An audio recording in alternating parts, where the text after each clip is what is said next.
Gold, trusted gold buyers. మీరు తాకట్టు పెట్టిన బంగారాన్ని విడిపించి ఈ రోజు ఉన్న మార్కెట్ ధరకు కొనబడను.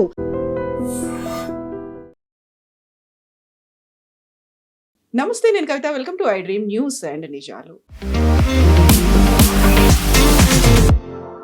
సీజ్ ఫైర్ ని నిరవధికంగా పొడిగిస్తున్నట్లుగా అమెరికా అధ్యక్షుడు డొనాల్డ్ ట్రంప్ అనౌన్స్ చేశారు. అది కూడా ఇరాన్ అడగక ముందే, ఈ గడువు ముగియక ముందే ప్రకటన డొనాల్డ్ ట్రంప్ నుంచి వచ్చింది. దీంతో పాటుగా రాబోయేటువంటి 72 గంటల్లో పీస్ టాక్స్ కూడా ఉండొచ్చు అనేటువంటి వార్తతో పాటుగా గతంలో ఇరాన్లో జరిగినటువంటి ప్రొటెస్టుల్లో అరెస్ట్ చేసినటువంటి 8 మంది మహిళల్ని నేను రిలీజ్ చేయాలని కోరాను, వాళ్ళందరినీ కూడా ఇరాన్ రిలీజ్ చేస్తోంది, అదొక హ్యాపీ న్యూస్ అనేటువంటి మాటను కూడా డొనాల్డ్ ట్రంప్ చెప్తున్నారు.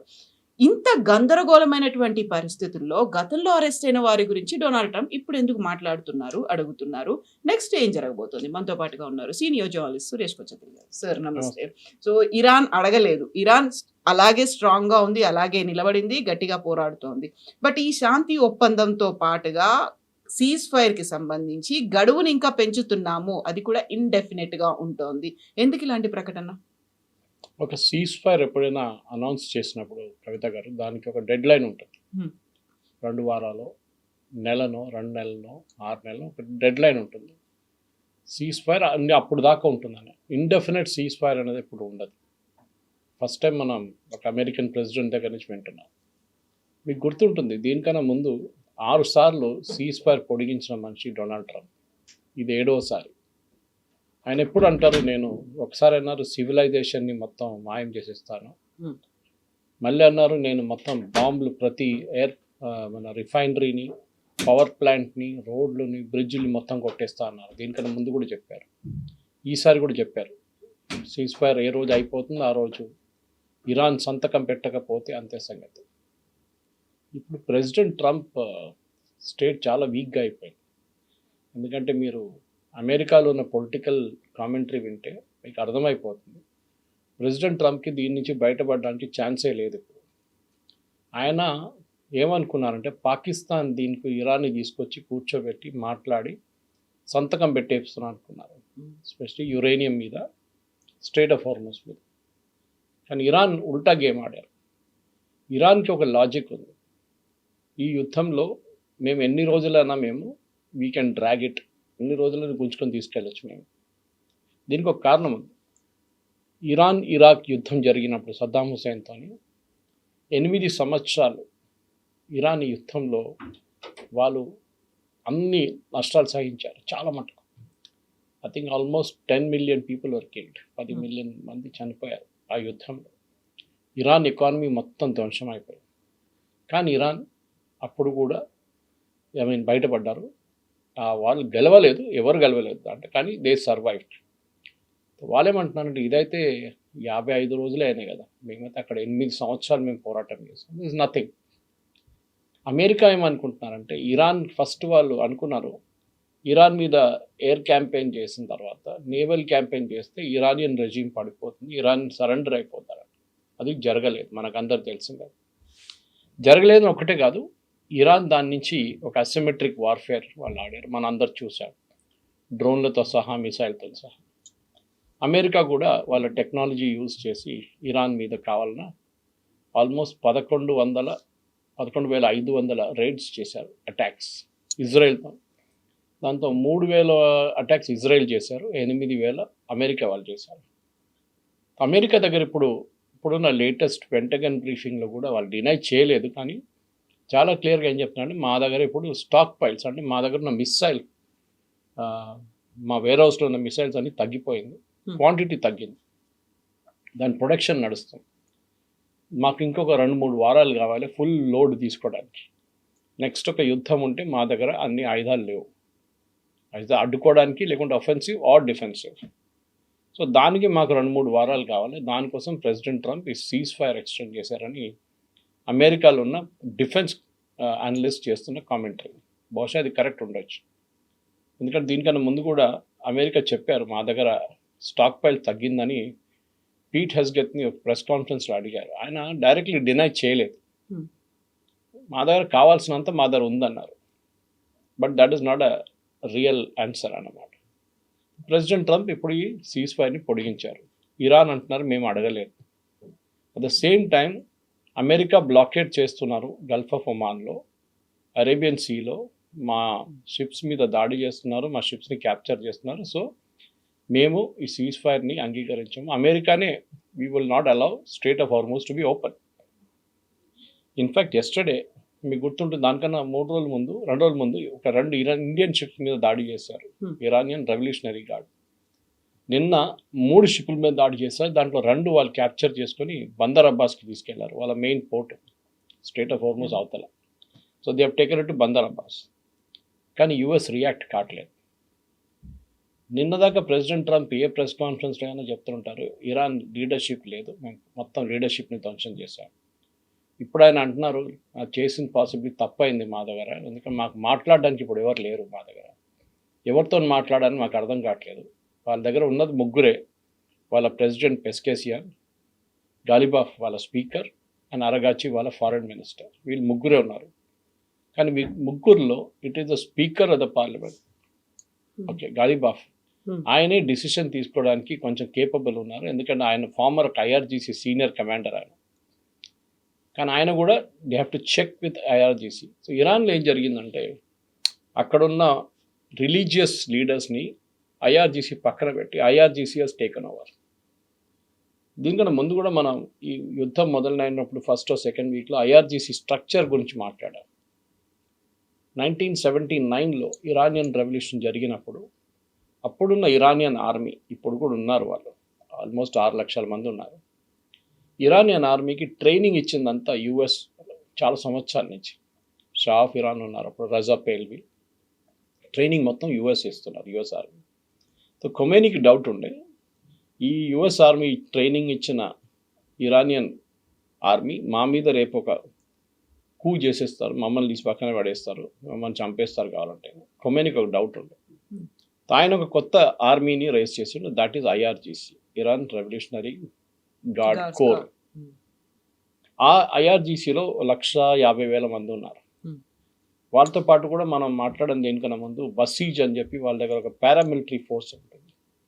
వాళ్ళు మోటార్ సైకిల్ మీద తిరుగుతారు. ఎవరైనా మహిళలు హిజాబ్ కరెక్ట్గా వేసుకోలేదంటే వారిని చంపేస్తారు.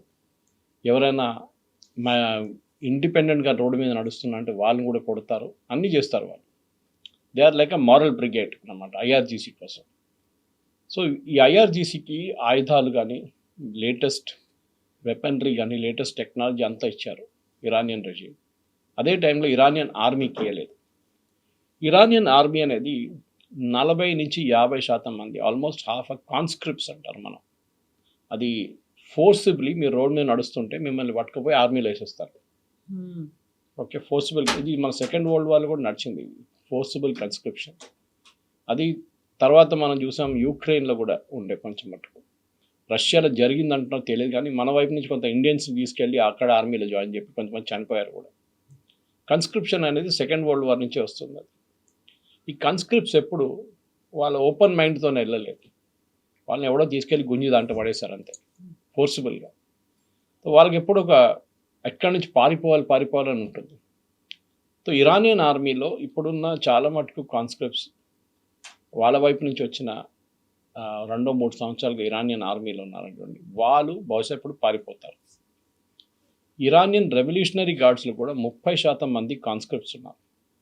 కానీ వీళ్ళు రిక్రూట్ చేసేటప్పుడు, and I was hearing this podcast నిన్న, ఒక ఫార్మర్ రెవల్యూషనరీ గార్డ్ కమాండర్తో ఒక ఇంటర్వ్యూ నేను ఉండే ఒక అరబ్ టెలివిజన్ షోలో ఇంగ్లీష్లో. ఆయన ఏమన్నారంటే, మేము కాన్స్క్రిప్ట్ని తీసుకుంటున్నప్పుడు లాయల్టీ లేని వాళ్ళు, అంటే ఏదో నన్ను ఫోర్స్ చేసినా కదా సరే వస్తానులే అని చెప్పి చేస్తున్న వాళ్ళని ఆర్మీకి పంపించేస్తాం.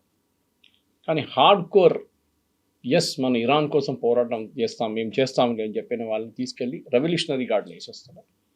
ఇక్కడ 30% మంది ఉన్నారు, ఒక 40-50% మంది ఇరానియన్ ఆర్మీకి వెళ్ళారు.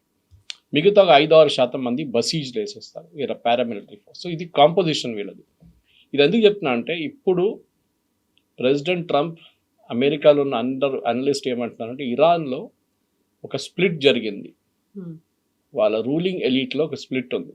ఒకవైపు పొలిటీషియన్స్, ఒకవైపు ఐఆర్జీసీ, ఇంకొక వైపు ఒక ముల్లాలు ఉండే రిలీజియస్ లీడర్స్, కానీ వాళ్ళని ఇప్పుడు మొత్తం పక్కన పెట్టేశారు. ఎవరు ఇవాళ దాకా ముస్తఫా ఖొమేనీని చూడలేదు. ఆయన ఎక్కడున్నాడో తెలియదు. ద లేటెస్ట్ రన్నింగ్ జోక్ అని చెప్పలేం, కానీ అది నిజం కూడా ఉండొచ్చు. ప్రెసిడెంట్ ట్రంప్ అసీం మునీర్ దగ్గర చెప్పారంట, నువ్వు వెళ్ళి ముస్తఫా ఖొమేనీని కలిసి ఆయనతో మాట్లాడి కాంటాక్ట్ చేసే. అది మన అందరూ తెలిసిందే, ముస్తఫా ఖొమేనీ ఎవరు ఇవాళ దాకా చూడలేదు. Nobody has seen him, nobody has talked to him. ఉన్నాడా లేదా తెలియదు.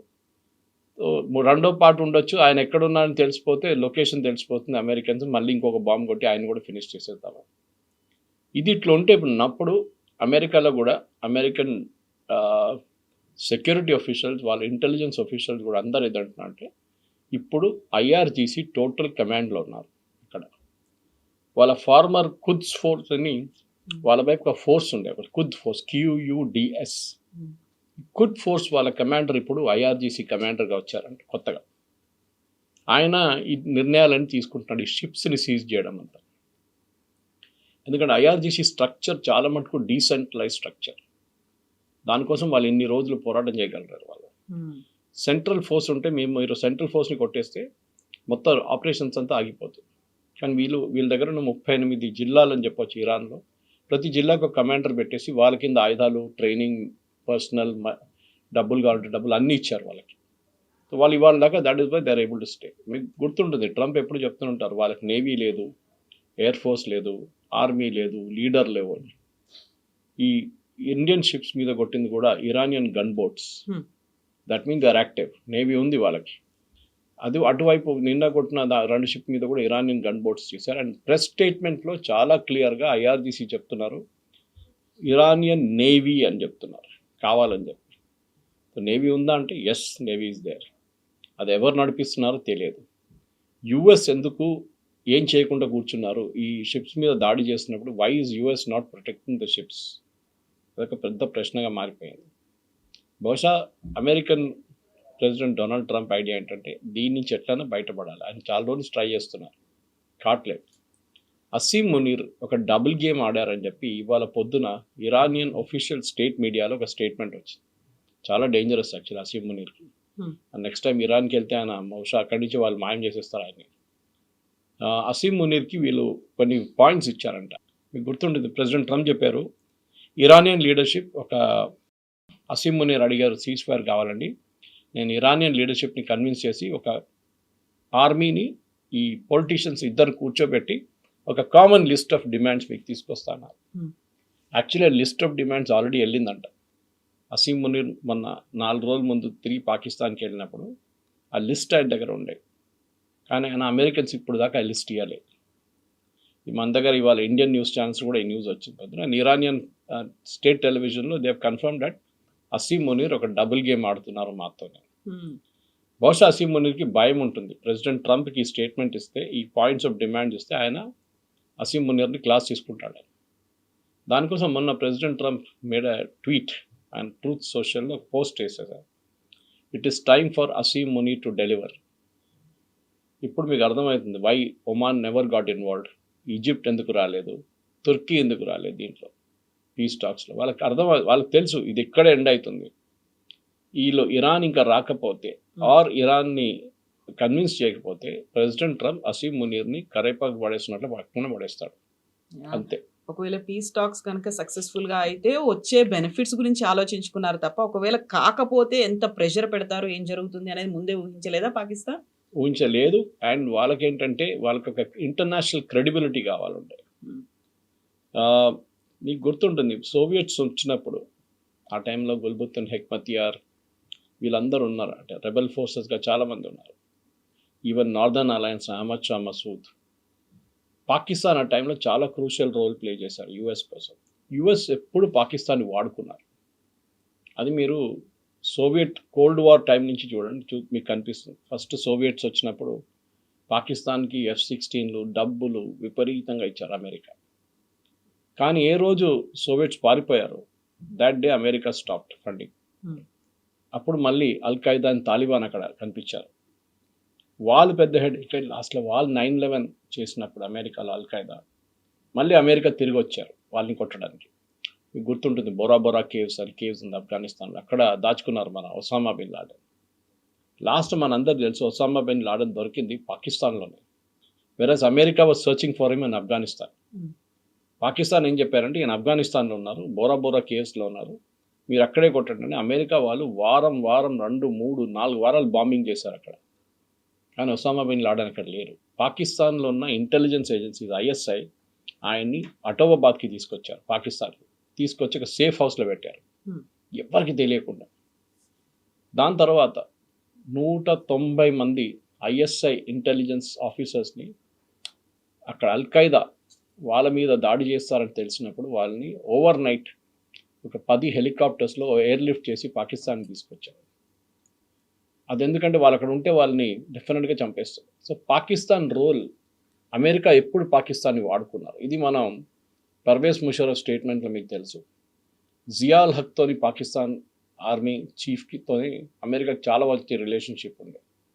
కానీ ఏ రోజు జియాల్ హక్ అమెరికా వ్యతిరేకంగా తిరిగాడో నెక్స్ట్ వీక్ ఆయన పెషావర్ నుంచి ఇస్లామాబాద్కి వస్తున్న ఒక ఎయిర్క్రాఫ్ట్లో CIA వాళ్ళు ఒక పెద్ద బాంబు పెట్టారు. మామిడికాయలు తీసుకొస్తున్న దాంట్లో మామిడికాయలతో సహా ఒక బాంబు పెట్టారు. The case of exploding mangoes అని చెప్పి చాలా ఫేమస్ ఒక బుక్ ఉంది దాని మీద. సో అమెరికా ఒక పాలసీ ఉంది, ఎప్పుడైనా పాకిస్తాన్ ఆర్మీని వాడుకుంటారు, దాని తర్వాత వాళ్ళని పక్కన పడేస్తారు. దానికోసం తాలిబాన్ వచ్చిన తర్వాత, అల్ఖైదా ఎలిమినేట్ అయిన తర్వాత, నేటోతోని US పారిపోయిన తర్వాత పాకిస్తాన్కి డబ్బులు ఇవ్వలేదు లాస్ట్ 10 సంవత్సరాల్లో. The started from president Trump first term, దానికన్నా ముందు ఒబామా టైం నుంచి స్టార్ట్ అయ్యాయి. ఒబామా, ప్రెసిడెంట్ ట్రంప్, బైడెన్, మళ్ళీ ప్రెసిడెంట్ ట్రంప్. ఇప్పుడు ప్రెసిడెంట్ ట్రంప్ సెకండ్ టర్మ్లో వచ్చినప్పుడు పాకిస్తాన్కి డబ్బులు ఇవ్వడం మొదలుపెట్టారు. ఈవెన్ వాళ్ళ F-16 దానికి సాఫ్ట్వేర్ అప్గ్రేడ్ కూడా లేకుండా దాన్ని అప్గ్రేడ్ చేయడానికి $160 మిలియన్ ఒక అగ్రిమెంట్ చేశారు అమెరికా. పాకిస్తాన్ అన్నారు మా దగ్గర డబ్బులు లేదంటే నో ప్రాబ్లం, మేము మీకు లోన్గా ఇస్తామని లోన్ ఇచ్చి అమెరికా దాన్ని రిపేర్ చేస్తున్నారు 5 F-16 ఎయిర్క్రాఫ్ట్. దాంట్లో ఒక 2-3 F-16 తీసుకెళ్ళి ఇప్పుడు సౌదీ అరేబియాలో వేసేసారు Pakistan. So Pakistan army history ఎందుకు చెప్తున్నా అంటే ఇప్పుడు ఈ డబుల్ క్రాసింగ్ గేమ్ నడుస్తుంది చూడండి, ఇది కొత్తదేం కాదు. మనం అనుకుంటాం అసీం మునీర్ ఏదో పెద్ద పని చేస్తున్నారు కాదు, they are playing this game from a long time. Shehbaz షరీఫ్ని వాడట్లేదు ఫుల్ టైం, అసీం మునీర్ని వాడతారు, పర్వేజ్ ముషర్రఫ్ని వాడారు, దానికన్నా ముందు జియాల్ హక్ని వాడారు. 71లో కూడా యుద్ధం టైంలో కూడా మనం చూసాం పాకిస్తాన్ ఎట్లా ఏం చేశారని. ఆ టైంలో కూడా US పాకిస్తాన్ సపోర్ట్ చేసి వాళ్ళ US ఫిఫ్త్ ఫ్లీట్ని తీసుకొచ్చి they put it in Bangladesh, was it seventh ఫ్లీట్ని తీసుకొచ్చి బంగ్లాదేశ్లో పెట్టారు. హెన్రీ కిస్సింజర్ అప్పుడు వాళ్ళ ఫారిన్ సెక్రటరీ. కానీ అప్పుడు మనకు సోవియట్స్ వచ్చి హెల్ప్ చేశారు. సోవియట్స్ వాళ్ళ సబ్మెరీన్ తీసుకొచ్చి చిట్టగాంగ్ దగ్గర పెట్టారు బంగ్లాదేశ్లో. సో అమెరికన్స్ రాలేకపోయారు. సో ఎప్పుడు పాకిస్తాన్ ఆర్మీని వాడుకుంటారు, ఇదొక హిస్టరీ ఉంది. మేము చాలా డెప్త్గా ఉన్న సబ్జెక్ట్ ఇది, మాట్లాడితే మనకి ఒక గంట సేపు మాట్లాడదు దీని గురించి. స్పెసిఫిక్స్ ఉన్నాయి మీకు. నేను బోరా కేవ్స్ ఒక ఎగ్జాంపుల్ ఇచ్చాను, కానీ చాలా మటుకు అహ్మద్ షా మసూద్ని చంపిన దాంట్లో ISI రోల్ ఉందని అందరికి తెలుసు. Because Ahmad Shah Massoud was considered చాలా క్లోజ్, ఇండియాతో చాలా క్లోజ్ అని వాళ్ళకి తెలుసు. ఈ 9/11 జరిగే ఇన్ఫర్మేషన్ అహ్మద్ షా మసూద్ దగ్గర ఉండే. ఆయన ఒక సిరియన్ టెలివిజన్ ఛానల్కి, న్యూస్ ఛానల్కి ఇంటర్వ్యూ ఇచ్చారు దీని గురించి మాట్లాడడానికి. వాళ్ళు ఏం చేశారంటే అదే కెమెరా లోపల ఒక మిసైల్ పెట్టుకొని అహ్మద్ షా మసూద్ని చంపారు. మీకు గుర్తుంటుంది ఆ కేసు. సో పాకిస్తాన్ హిస్టరీ అట్లా ఉంది. ఇప్పుడు ఇరాన్తో ఎందుకు వెళ్ళారంటే, ఒకటి అసీం మునీర్ అండ్ కాసిం సులేమాని, దీనికన్నా ముందు కూడా చెప్పాను, వెరీ క్లోజ్ ఉండేవాళ్ళు. మన IRGC చీఫ్, వారిని అమెరికా ఫినిష్ చేసేసారు ఫస్ట్ ట్రంప్ టర్మ్లో. ఇప్పుడు కూడా చాలా క్లోజ్. IRGC కూడా ఆయన వాడుకున్నారు. ఎందుకంటే మెయిన్లీ పాకిస్తాన్ దగ్గర ఉన్న న్యూక్లియర్ టెక్నాలజీని చాలా మటుకు, ఎస్పెషలీ ఎన్రిచ్మెంట్ టెక్నాలజీని ఇరాన్ పాకిస్తాన్ దగ్గర నుంచి తీసుకున్నారు. ఇరాన్ మీద చాలా మటుకు ఆంక్షలు పెట్టారు. దానికి Iran has done. Today morning ఇంకొక న్యూస్ వచ్చింది ఇంట్రెస్టింగ్గా. పాకిస్తాన్ నుంచి ఉన్న ఒక రెబెల్ గ్రూప్ ఒకటి ఉంది, ఇరాన్ వ్యతిరేకంగా ఎప్పుడు వాళ్ళు అటాక్ చేస్తూనే ఉంటారు. మీకు గుర్తుంటుంది 8 నెలల ముందు పాకిస్తాన్ ఇరాన్ ఒక చిన్న లిమిటెడ్ వార్ జరిగింది 3 రోజులకి. పాకిస్తాన్ ఇరాన్లో ఉన్న కొంతమంది రెబెల్స్ మీద దాడి చేశారు. ఇరాన్ ఏం చేశారు, వాళ్ళ ఎయిర్క్రాఫ్ట్ తీసుకొచ్చి పాకిస్తాన్ వైపు ఉన్న కొంతమంది రెబెల్స్ మీద దాడి చేశారు. ఇది బలూచిస్తాన్ ఏరియాలో మెయిన్లీ అన్నమాట. నిన్న జరిగింది మళ్ళీ అదే, ఇరాన్ దాడి చేశారు. నేను ఇమాజిన్, ఈ యుద్ధం నడుస్తున్నప్పుడు ఇరాన్ మిగతా దేశాల మీద బాంబేస్తే, నిన్న పాకిస్తాన్ మీద బాంబేశారు. నిన్న అండ్ పాకిస్తాన్ పీస్ టాక్స్ కోసం ఒక ప్లాట్ఫామ్ని ప్రొవైడ్ చేస్తోంది. అది కాదు, ఇంటర్నేషనల్ మీడియాలో except for few American channels మిగతా ఎవ్వరు ఈవెన్ ఇండియాలో కూడా కవర్ చేయలేదు. దట్ ఇరానియన్ గవర్నమెంట్ వాళ్ళక రెబెల్ గ్రూప్ మీద, పాకిస్తాన్లో ఉన్న రెబెల్ గ్రూప్ మీద, ఇరానియన్ సోల్జర్స్ మీద దాడి చేస్తున్నారని చెప్పి, ఇరానియన్ గవర్నమెంట్ అసెట్స్ మీద దాడి చేస్తున్నారని చెప్పి వాళ్ళు ఈస్టర్న్ ఇరాన్లో దాడి చేశారని చెప్పి పాకిస్తాన్లో ఉన్న వెస్టర్న్ ఫ్రంట్లో బలూచిస్తాన్ వైపు వాళ్ళు నిన్న బాంబ్ చేశారు. ఇట్స్ అ బిగ్ న్యూస్, కానీ ఎక్కడ రాలేదు. ఎనీవే, ఇప్పుడు ప్రాబ్లం ఎక్కడ వచ్చిందంటే ప్రెసిడెంట్ ట్రంప్కి ఈ యుద్ధం ఆపాలంటే ఒకటి ఇరాన్ ఒక సాలిడ్ ప్రపోజల్ తీసుకురావాలి. అది రాదు, ఎందుకంటే మన అందరు తెలిసిందే మెయిన్ స్టిక్కింగ్ పాయింట్ దాంట్లో యురేనియం. స్ట్రేట్ ఆఫ్ హార్మోస్ పెద్ద ప్రాబ్లం కాదు, ఒకసారి అమెరికా బ్లాకేడ్ లిఫ్ట్ చేస్తే ఇరాన్ కూడా బ్లాకేడ్ లిఫ్ట్ చేసేస్తారు. ప్రాబ్లం ఏంటంటే ఇది మెయిన్గా యురేనియం గురించే ఉంటుంది. యురేనియం మనకు అందరు తెలిసిందే, ప్రెసిడెంట్ ఒబామా టైంలో జేసీపీ అగ్రిమెంట్లో 20 సంవత్సరాలని చెప్పారు, లాస్ట్ 10 సంవత్సరాలకి, దట్ ఈస్ ఫ్రమ్ 2015 to 2025 వీళ్ళు యురేనియం 3.67% ఎన్రిచ్మెంట్ కన్నా కింద ఉంచుకుంటారని ఒక సంతకం ఒప్పందం చేశారు.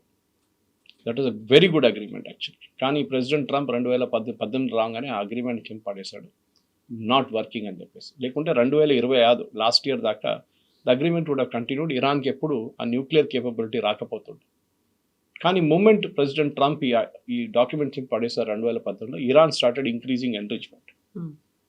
మన అందరు తెలిసింది enrichment after 20% is weapons grade, super weapons grade, extremely good 90% తర్వాత. అండ్ ఇరానియన్స్ టెక్నికలీ, కవిత గారు, దే ఆర్ బ్రిలియంట్. వాళ్ళ టెక్నికల్ నాలెడ్జ్ కానీ వాళ్ళ టెక్నికల్ ఎక్విప్మెంట్ హ్యాండిల్ చేయడంలో ఇరానియన్స్ పాకిస్తానీస్ కన్నా చాలా బెటర్. వాళ్ళు ఏక్యూ ఖాన్ లెబారెటరీస్ నుంచి చాలా మటుకు ఎక్విప్మెంట్ ముందే తెచ్చుకున్నారు, ఏక్యూ ఖాన్ ఉన్నప్పుడు, Pakistan father of atomic bomb. కానీ ఇప్పుడు ఇరాన్ దగ్గర ప్రాబ్లం ఏంటంటే వాళ్ళకి లాస్ట్ 10 సంవత్సరాల నుంచి, and specially Jimmy Carter time నుంచే వాళ్ళ మీద శాంక్షన్స్ ఉన్నాయి. దాన్ని ప్రతి అమెరికన్ ప్రెసిడెంట్ పొడిగించుకుంటూ వస్తున్నారు, ఇంకా కొంచెం ఇంక్రీజ్ చేస్తున్నారు. అది క్లింటన్ ఉండొచ్చు, దాని తర్వాత ఒబామా ఉండొచ్చు, దాని బైడెన్ ఉండొచ్చు, దానికి ముందు ట్రంప్ ఉండొచ్చు. వీళ్ళందరూ, George W bush in between, వీళ్ళందరూ ఒక 10% ఎక్కువ చేసుకుంటూ వెళ్ళారు. ఇరానియన్ అసెట్స్ ఫర్ ఎగ్జాంపుల్, చాలా మటుకు ఇరానియన్ అసెట్స్ పడున్నది ఖత్తర్లో ఉంది. ఖత్తర్లో ఉన్న ఇరానియన్ అసెట్స్ ఏం చేయలేకపోతున్నారు ఇరాన్. దానికోసం మీరు చూస్తుంటారు ఖత్తర్ మీద కొడుతుంటారు రెగ్యులర్గా Iran. Next highest amount seize చేసింది యుఏఈలో, అమెరికా ఫ్రీజ్ చేశారు, దానికోసం యుఏఈ మీద కొడుతుంటారు.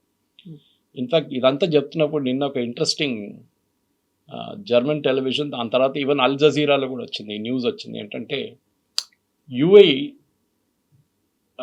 అమెరికన్స్ అప్రోచ్ అయ్యారంట, మా దగ్గర డబ్బులు లేవు, ఓకే మీరు మాకు నెక్స్ట్ ఒక 6 నెలల పాటు మాకు కొంచెం క్యాష్ డాలర్ రోల్ ఓవర్కి డబ్బులు ఇవ్వాలి మాకు. ఆలోచించండి, దిస్ ఇస్ యుఏఈ స్పీకింగ్. ఏది క్యాష్ రిచ్ దుబాయ్, ఫుజరా, అబుదాబి, ఇట్లాంటి రిచ్ అయిన ప్లేసెస్లో, షార్జా, వాళ్ళ దగ్గర ఇప్పుడు డబ్బులు లేదంటున్నారు. డబ్బులు లేదన్నట్లేదు, మా దగ్గర డాలర్ లేదు, ఎందుకంటే we're not able to sell the oil అమ్మలేకపోతున్నాము. సో మా దగ్గర డాలర్ రావట్లేదు, మీరు మమ్మల్ని హెల్ప్ చేయకపోతే మేము చైనీస్ కరెన్సీ యువాన్లో డీల్ చేసిపోతున్నాం. అమెరికాకి అది వినంగానే టెన్షన్ అయిపోతుంది. ప్రెసిడెంట్ ట్రంప్కి ఎవరైనా డాలర్లో డీల్ చేయట్లేదు అనగానే డాలర్ విలువ పడిపోతుంది ఇమీడియట్గా. అండ్ ఎస్పెషల్లీ యుఏఈ లాంటి ఒక ట్రేడింగ్ కమ్ ఆయిల్ ప్లేస్లో.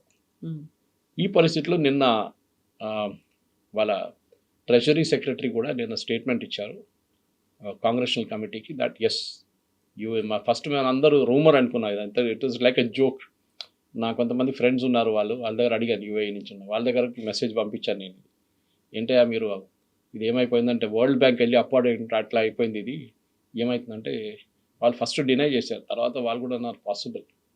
ఎందుకంటే యుఏఈ ఎక్కడి నుంచి నేర్చుకుంటా, ఇరాన్ దగ్గర నేర్చుకున్నారు. ఇరాన్ లాస్ట్ ఒక 4 సంవత్సరాల నుంచి డాలర్లో ట్రేడ్ చేయట్లేదు, వాళ్ళకి డాలర్ సిస్టమ్ నుంచి తీసేశారు. ఇంటర్నేషనల్ బ్యాంకింగ్ సిస్టమ్ స్విఫ్ట్ అనే ఒక సిస్టమ్ ఉంటుంది, SWIFT. అది మీరు మిలియన్స్ మూవ్ చేస్తారు సెకండ్స్లో, కంట్రీస్, ఒక కంట్రీ నుంచి కంట్రీ. మన NEFT ఎట్లా వాడతామో banking transaction, something very similar. డొమెస్టిక్లో వాడతాం, చిన్న అమౌంట్స్ ఉంటుంది మనకి, 2 లక్షలు, 1 లక్ష, 3 లక్షలు. వాళ్ళు బిలియన్స్లో ట్రేడ్ చేస్తారు కంట్రీ టు కంట్రీ. దానికోసం రష్యా యుక్రెయిన్ వార్ జరిగినప్పుడు ఫస్ట్ అమెరికా ఏం చేశారంటే రష్యాని స్విఫ్ట్ నుంచి తీసేశారు. Russia cannot be part of the banking system అనమాట. మీరు LCలో ఓపెన్ చేయలేరు, ఏం చేయలేరు మీరు. ఇది ఇరాన్తో కూడా చేశారు. ఇరాన్ ఇప్పుడు ఏం చేశారంటే లాస్ట్ ఒక 5 సంవత్సరాల నుంచి వాళ్ళు యువాన్లో ట్రేడ్ చేస్తున్నారు, చైనీస్ కరెన్సీలో. కోసం మీకు చెప్పాను దీన్ని ఎట్లా చేస్తారు వాళ్ళు ఏం చేస్తారంటే యువాన్లో పేమెంట్ తీసుకుంటారు, తీసుకొని వాళ్ళు దాన్ని కన్వర్ట్ చేయాల్సి వస్తుంది. ఇంటర్నేషనల్ లెవెల్లో ఏదైనా కరెన్సీలో కన్వర్ట్ చేయాలి. Yuan is not internationally convertible. వాళ్ళు ఏం చేస్తారు, యువాన్ డబ్బులంతా రష్యాకి అప్పగిచ్చేశారు. రష్యా ఏం చేశారు, దాన్ని కన్వర్ట్ చేసి కమిషన్ తీసుకొని దాన్ని క్రిప్టో కరెన్సీగా ఇరాన్కి మళ్ళీ పంపించారు. ఇరాన్ క్రిప్టో కరెన్సీ పెట్టుకొని వాళ్ళకి కావాల్సిన సరుకులను తెప్పించుకున్నారు. ఇది జరుగుతుందన్నమాట. సో అదే గేమ్ ఇప్పుడు యుఏఈ కూడా ఆలోచిస్తున్నారు. Rumour is that even Saudi Arabia అన్నారంట, మాకు కూడా డాలర్లు కావాలి, మా డాలర్ లేవు, అయిపోయిన డాలర్లన్నీ. లేకుంటే వాళ్ళ దగ్గర ఇంటర్నేషనల్ అసెట్స్ అన్ని అమ్ముకోవాల్సి వస్తుంది. వాళ్ళు ఇక్కడ బయట సూపర్ మార్కెట్లు కొనుక్కున్నారు, పెద్ద పెద్ద అపార్ట్మెంట్లు కొనుక్కున్నారు, చాలా చోట్ల పెట్టుబడి పెట్టారు. Stock market, US stock market, స్టార్టప్స్లో అక్కడ యుఎస్లో అదంతా వాళ్ళు అమ్ముకోవాల్సి వస్తుంది నెక్స్ట్. సో ఒక మెయిన్ లాజిక్ ఏమి యూజ్ చేస్తున్నా అంటే నెక్స్ట్ 3 నెలలు ఈ క్రైసిస్ నడుస్తుంటే అన్నిటికంటే పెద్ద బెనిఫిషరీ కావబోతుంది రష్యా. ఆలోచించారు, Russia is not in the oil system, కానీ ఇప్పుడు కూడా యుఎస్ వాళ్ళకి వేవర్ ఇచ్చారు మళ్ళీ కొత్తగా, మీరు అమ్ముకోండి ఇంటర్నేషనల్ మార్కెట్. రష్యా ఇప్పుడు $101 పర్ బ్యారెల్ అమ్ముతున్నారు, పర్ బ్యారెల్. వాళ్ళు $40 మనకు అమ్ముతుండే క్రైసిస్ టైంలో, వాళ్ళు బ్యాన్ చేసినారు. ఆలోచించండి, $60 ఎక్కువ. 6 నెలల పాటు ఈ యుద్ధం ఇంకా పొడిగిస్తే రష్యాకి ఇప్పుడు దాకా యుద్ధంలో, యుక్రెయిన్ యుద్ధంలో జరిగిన ఖర్చు అంతా they can write of. That is a kind of, మనం ఒట్టిగా ఏదో యుద్ధం జరుగుతుంది అక్కడ వెస్ట్ ఏషియాలో స్ట్రెయిట్ ఆఫ్ హార్మస్ కాదు, చాలా పెద్ద ఒక పొలిటికల్ గేమ్ ఉంది. ఒకవైపు చైనా, వాళ్ళు కూడా గేమ్ చాలా కేర్ఫుల్గా చూస్తున్నారు. వాళ్ళు ఆయిల్ ఇరాన్ దగ్గర నుంచి తీసుకుంటారు, ఇరాన్కి వాళ్ళు డబ్బులు ఇయ్యరు, ఇరాన్కి ఇచ్చేది వాళ్ళు ఆయుధాలు ఇస్తున్నారు. మొన్న ఒక షిప్ని బోర్డ్ చేశారు యుఎస్ మెరైన్స్, దాంట్లో ర్యాపెల్ చేసి కిందకి వచ్చి ఆ షిప్ని సీజ్ చేసుకున్నారు. ప్రెసిడెంట్ ట్రంప్ అన్నారు, we found some very interesting things, I didn't expect Xi Jinping to do this అన్నారు. అంటే నేను జీ జింగ్పిన్ ఇట్లా చేస్తారని ఎప్పుడు అనుకోలేదు. ఇప్పుడు న్యూస్ రిపోర్ట్స్ ఏమొస్తుందంటే దాంట్లో ఆయుధాలకు కావాల్సిన కెమికల్, అంటే మిసైల్స్కి, డ్రోన్స్కి కావాల్సిన కెమికల్ని చైనా పంపిస్తున్నారంట, అది కంటైనర్స్లో, అది పట్టుకున్నారు ఇప్పుడు యుఎస్. దానికోసం చైనీస్ స్పోక్స్ పర్సన్ నిన్న ఒక స్టేట్మెంట్ ఇచ్చారు బీజింగ్లో, దట్ దిస్ యుద్ధాన్ని ఇప్పుడు ఇమ్మీడియట్గా ఆపాలి, మా షిప్ని మీరు బోర్డ్ చేసింది international piracy, it is not correct అని చెప్పేసి. చూద్దాం, కానీ నా అంచనా ప్రకారం ఇది ఇంకా కాంప్లికేటెడ్ అయిపోతుంది. ప్రెసిడెంట్ ట్రంప్ చాలా వీక్ పొజిషన్లో ఉన్నారు ఇప్పుడు. మీరు చూడండి, ఆయన బాడీ లాంగ్వేజ్ కూడా, ఆయన రోజుకి ఒక 10 ట్వీట్లు చేస్తుండే, ఇప్పుడు ఆ ట్వీట్లు అన్నీ తగ్గిపోయినాయి చాలా మటుకు. Is not tweeting much. A tweet చేసినా కానీ అది 2-3 లైన్లో 4 లైన్లో, మీరు చెప్పినట్లు 8 ఇరానియన్ మహిళలను నేనే రక్షించాను. ఇరాన్ అంటున్నారు, ఎవరు మహిళలు, ఎవరు ఎక్కడ, ఎవరు ఎగ్జిక్యూషన్, మేము ఏం చేయలేదు, మేము అనౌన్స్ జనవరిలో అయిపోయింది, ఇప్పుడు ఎందుకు మాట్లాడుతున్నారు. సో వాళ్ళు కూడా అంటున్నారు, అంటే ఆయన he wants to stay relevant. American ప్రజలు అడుగుతున్నారు.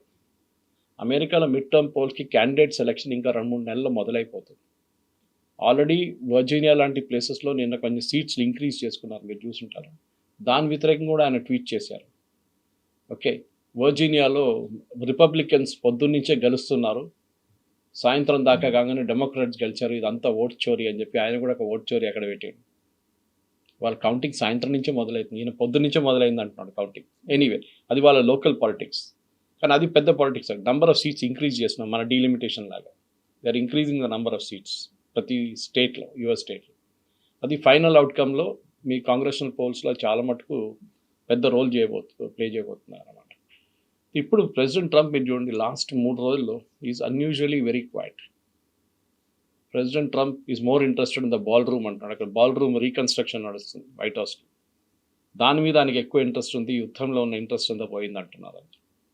ఆయన బేసిక్లీ బయటపడాలి దీని నుంచి. జేడీ వ్యాన్స్ ఎక్కువ మాట్లాడలేదు, మార్కో రూబియో మాట్లాడలేదు. The only 2 people are speaking is Trump or Pete హెస్కెల్, వాళ్ళ వార్ సెక్రటరీ. ఇంకా ఇది ఎక్కడికి వెళ్తుందో మనకు తెలియదు బహుశా, కానీ ట్రంప్ డెఫినెట్లీ యుద్ధం ఓడిపోయారు అమెరికా, దాంట్లో డౌట్ లేదు. ఎస్, ఇరాన్ మీద ప్రెషర్ ఉంది, నేను చెప్పాను చూడండి. ఇరాన్ ఆయిల్ ఫీల్డ్స్ వస్తున్న ఆయిల్ అంతా కర్గ్ ఐలాండ్ ట్యాంక్స్లో ఫుల్ అయిపోయింది. అది దీనికన్నా ముందు కూడా మనం మాట్లాడాం, second week third week spoke about this. ఇరాన్లో ఉన్న షిప్స్ వచ్చి ఆయిల్ తీసుకెళ్ళకపోతే ఆ ట్యాంక్స్ ఫుల్ అయిపోతుంది. ఇరాన్లో ఉన్న ప్రతి ఆయిల్ ఫీల్డ్ నుంచి ఉన్న పైప్ చేస్తున్న అన్ని కర్గ్ ఐలాండ్కి వస్తుంది. ఇది ఫుల్ అయిపోతే ట్యాంక్ బ్యాక్ ఫ్లో మొదలవుతుంది. అంటే ఇదే క్రూడ్ ఆయిల్ మళ్ళీ రిటర్న్ పైపులకి వెళ్ళిపోతుంది, ఆ పైప్ నుంచి మళ్ళీ వెల్కి వెళ్ళిపోతుంది. అప్పుడు వెల్ మొత్తం డ్యామేజ్ అయిపోతుంది, ప్రెషర్ ఎక్కువై ఎక్స్ప్లోడ్ కూడా కావచ్చు, మట్టి కూడా మొత్తం దాని లోపల పడిపోతుంది. That well cannot be used again. Possibly నేను అనుకుంటాను ప్రెసిడెంట్ ట్రంప్ గేమ్ ఇది. ఇంకో 2-3 రోజుల్లో ట్యాంక్స్ ఆర్ ఫుల్, ఈ బ్యాక్ ఫ్లో మొదలైతే ఇరాన్ డెఫినెట్గా ఏదో ఒక ప్రపోజల్ తీసుకొస్తారు ట్రంప్ దగ్గర. కాకపోతే ఇంకొక ఆప్షన్ ఉంది, which is a very dangerous option. Iran ఏం చేస్తారంటే వాళ్ళ దగ్గర ఉన్న క్రూడ్ మొత్తం కర్గ్ ఐలాండ్ నుంచి ఓపెన్ చేసి పర్షియన్ గల్ఫ్లో పడేస్తారు. ఓషన్లోకి వెళ్ళిపోతుంది. It will damage the entire Persian Gulf, Strait of Hormuz, Arabian Sea దాకా, గల్ఫ్ ఆఫ్ ఒమాన్ నుంచి అరేబియన్ సీ దాకా దాని ఇంపాక్ట్ ఉంటుంది, ఎన్వైరన్మెంటల్ ఇంపాక్ట్ ఉంటుంది. సో అది ఒకటి గ్యాస్ వెల్స్ ప్రాబ్లం అయిపోతుంది ఖతార్ వైపు, ఇరాన్ వైపు ఉన్న గ్యాస్ వెల్స్ కూడా ఇంపాక్ట్ అవుతుంది. క్రూడ్ ఆయిల్ ఇంకో వైపు నుంచి పంపింగ్ బంద్ చేయాల్సి వస్తుంది. ఇది అప్పుడు చాలా డేంజరస్ అయిపోతుంది సిచ్యువేషన్. అది కాకూడదని మనం ప్రార్థిస్తుంది, ఎందుకంటే దాంతో అయితే దాన్ని it's become very very dangerous even for India. Environment is definite. Environment ఒకటే కాదు, environment first thing, that the first casualty. అది కాకుండా పంపింగ్ కూడా ఆగిపోతుంది చాలా మటుకు చాలా ప్లేసెస్లో. It is like a floating, మీరు ఒక ఫ్యూయల్ ఫ్లోర్ మీద వేసేసి దాన్ని మంట పెట్టేస్తే it will catch fire. It is exactly like that, spread అవుతుంది. దట్ వాట్ విల్ హ్యాపెన్ అన్నమాట. Yes, sir. Thank you so much. Thank you very much. Thank you.